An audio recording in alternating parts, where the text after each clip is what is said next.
এর বুকের মাংস নাকি কেউ খেতে চায় না, আসলে আমরাও খেতে চাই না, কিন্তু এইভাবে কষায় রান্না করলে বেশ সুন্দর হয় রুটিতে খেতে বা পরোটা। আসসালামু আলাইকুম, ইটস মি মারিয়া। এখানে ব্রয়লারের মাংসটা পিস পিস করে কেটে নিয়েছি ছোট ছোট করে, তার সাথে আলুও কুচি করে দিয়েছি বেশগুলো। এখানে মাংসের যে মশলা সাধারণত আমরা দিয়ে থাকি সেই সব মশলাগুলো দিয়ে নিয়েছি।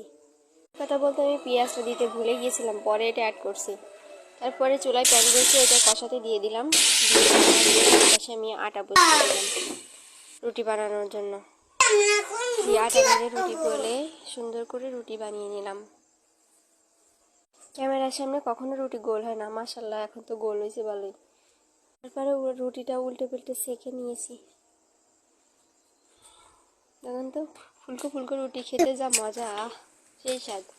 এদিকে আমার মাংসটাও কষানো হয়ে গেছে, আমি আর ইয়া করবো না, এটাই শেষ। এই যে সার্ভ করছি এখন,